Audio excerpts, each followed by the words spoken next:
There's this old tale about a Quaker who hung out by the village well, and he would meet with travelers that came to get some water. And so he'd greet these weary travelers, and when they would ask, "What kinds of people are here in this community?" he would respond by asking them, "What kind of a community have they come from?" He'd say, "What kind of people did you find in your last abode?" And if the traveler said that the people in his last community were bright and fun-loving, smart, enjoyable people, then the Quaker would respond by saying, "You're going to find the same kind of people here." But if the travelers complained that they left a community where people were ugly and mean, ill-tempered, rotten people, the Quaker would sadly shake his head and say, "You're going to find people who are much the same here." And so anyone who's had a shift in their attitude will know what this story is about. If you decided one morning that you were going to greet the day with a smile, that you were going to be positive and friendly no matter what people threw at you, no matter what you encountered on the day, you would find that you met much more positive people than you met negative. The reason is because the world is your mirror. And that old saying, when you smile at the world, the whole world smiles back, is deeper than we could realize. You probably heard of the RAS, the reticular activation system. It's this thing in the eyes connected to the brain where whatever we look for, we tend to find it. So if you believe that, people hate you, you're going to always find those people who are showing signs of contempt. Even they might not even hate you, but you're going to find it. Or it's like when you buy a new car, whatever that kind of car is, you immediately start seeing the same car everywhere on the road. I just bought a Kia, and now all I see are Kias. But they were there before, it's just now my reticular activation system is finding them. So you want to ask yourself as we approach this new moon in Taurus, what do I value? What do I want to find more of? And this is a new moon of embodiment. It's a new moon in an earth sign. Earth relates to the physical vessel, the physical world, where qualities are embodied, where virtues are acted upon, and where we discover ourselves via limitation.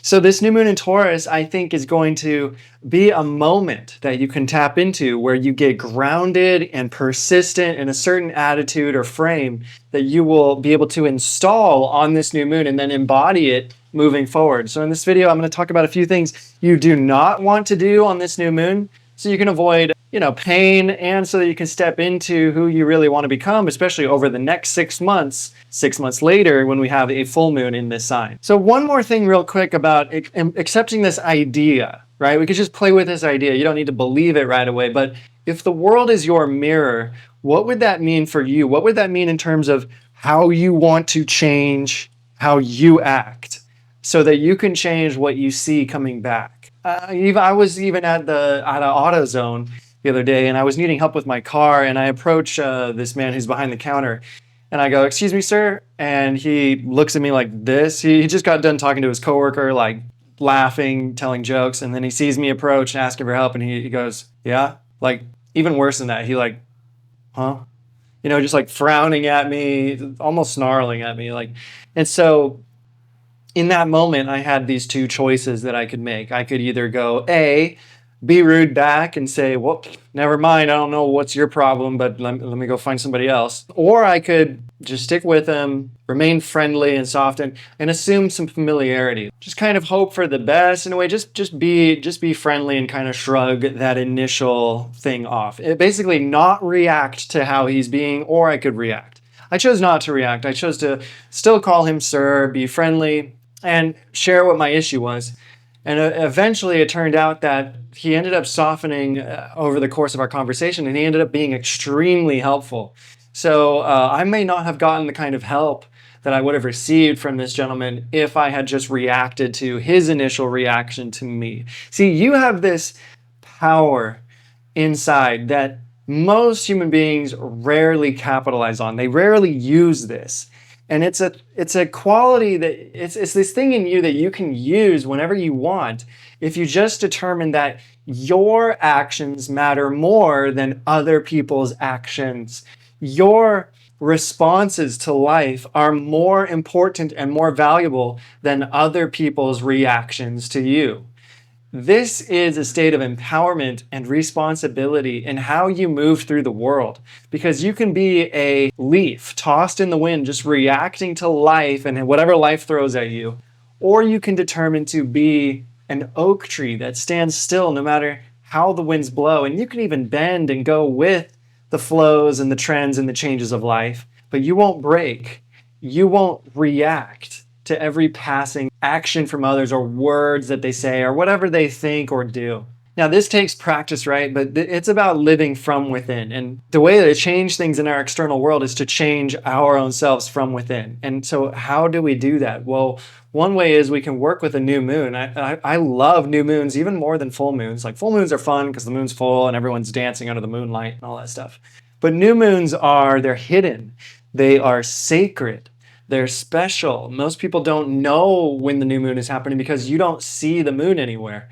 Unless you're paying attention, you know it's a new moon because it's an extremely dark night. And then in the psychic atmosphere, there is a calm. There's an opportune ebb or dying down of the psychic atmosphere, of the thoughts and the feelings, so that we can actually, in the calm, plant a seed. And so the seed that I want for you to plant during this new moon is a seed of persistence. If you'll get really clear in the days leading up to this new moon, the day on the new moon, and the days after the new moon, what you want, what you value, who you want to become, what are the qualities you value that you can start to embody, then I really think you're going to be able to harness some grit and some determination that's going to get you to where you want to go. So try to harness the power of a really strong intention on this new moon and decide what kind of results you want to see in your life, and then make the choice to go first to embody these the best that you can do. Because in order to receive the things we want, we have to be willing to give. If you want to take a breath in, then first you got to breathe out. And so what are you willing to give up in this life? Especially like when it comes to victimhood, anything that crumples in your posture and prevents you from standing fully relaxed in your body and self-acceptance. What stories or beliefs do you need to let go of and especially stop telling? And that leads me into the things I want you to stop doing here. Make sure you don't do it on this new moon. Really, you should stop right now. But the first one is, see, Taurus is a sign of the throat and the voice. It's a sign of beauty ruled by Venus. And Venus is conjunct Saturn right now in Pisces. Saturn is the bringer of hard laws and structures. So Venus, our heart, is working with Saturn, and we're trying to find out what is it that we really love to the point where we will commit to it, where we'll actually put the work in to have it. And so there can be a lot of fears around this time too. And basically, this is about expressing ourselves from the soul, which means to let go of old wounded stories that make you feel like a victim. And feeling like a victim is extremely addictive. There's a lot of benefits to being a victim. It feels amazing. There's a certain rush you can get from being a victim to life. But again, being a victim means you're at the effect of life. You're a leaf tossed in the wind. You're in the reaction to life instead of being at the cause of life. And that is your God-given power, your ability to be a cause, a creator, instead of an effect, a reaction, a leaf blowing around. And so no shame if you choose to be a leaf, if you choose to be at the effect, if you choose to be a victim. I totally understand why you would make that choice. And here's the thing you might want to watch out for is if your mind is saying, well, it's not a choice, Christian, I am literally a victim. That's the belief that has taken such a strong root in your mind that you might not be able to see your way out of that. I don't care what it is in your story of the thing that is causing you to be a justified victim. If you are ready to be over with it, then that means you're ready to be done with it. But, if you still want to hang on to it, then you're going to hang on to it, and no one's going to make you let go of it. I can't make you let go of your victimhood. And by the way, I don't want to. I don't care. I still love you the same, whether you're in victimhood and blame and shame or in empowerment and creatorship. It's all good, because no matter what you're doing or where you're at, you're still on your journey. And so I think it's a beautiful thing. I think you're still beautiful and perfect, and whether or not you can see that. So the invitation, though, is for you to start to see it. And when you start to see it, it'll bring up fears. There's familiarity in our victimhood. And wherever there's familiarity, there's comfort. And wherever there's comfort, there's addiction. And wherever there's addiction, there's a overgrowth of like these vines that have grown over you and they're just like holding you down. And it can actually feel like you can't get out of it. So the number one thing here is to align with the spirit. Because in astrology, we have fire, air, water, earth, which is spirit, mind, emotions, physical. The spirit has the top over all the other lower three. There is a hierarchy to life. And so the greater our spiritual health, the better will be our mental health, which is the air. So spirit is fire, mental is air. The better our mental health, then the better will be our emotional quality of health as well, which is water. And then once the water is clean, then the earth is clean as well. The earth is our physical body. So if you're feeling stuck, go straight to the spirit. I used to work at Walmart and there was an open door policy, which was basically you could go up to the highest manager that you needed. If you had a complaint or an issue with the manager that was right above you or above them, you could go all the way to the store manager if you needed to. I don't know if they saw this open door policy, but it was there when I worked there. And God has the same policy here for us on earth. You don't have to go up to like the angels and then work your way to the archangels and then go, or whatever, right? You don't have to consult with your guide first or whatever. You can go straight to the head honcho, the creator of the universe, and you can say, God, in your infinite power and wisdom and strength, give me the vision to see my way out of my struggles. Because you might be struggling for a reason and you might need to learn the thing. So oftentimes we ask God to just take care of it for us, which sometimes God can, but other times there's other things at play. Maybe it's God's will for you that you are working through this right now. But the thing you want to get rid of is the lack of hope. You want to get rid of doubt because doubt is a belief in the negative. A lot of people think doubt is the absence of belief, but it's not so. Doubt is a belief. And so you want to get rid of these negative beliefs. If you can't, if you feel like you literally can't, well, I got good news for you. You can pray it away. Pray it away. Yes, prayer is magic. And I know that the church probably made you think that it's cheesy or whatever, you're just saying words. But when you have strong intention, when you pray, when you talk to God as though God is a personal being that lives in your heart who loves you like a loving father, that you activate this power of prayer. And it starts to work on your mind. The fire starts to heat up the air. The air of your intellect gets heat up and lit up by the inspiration of spirit.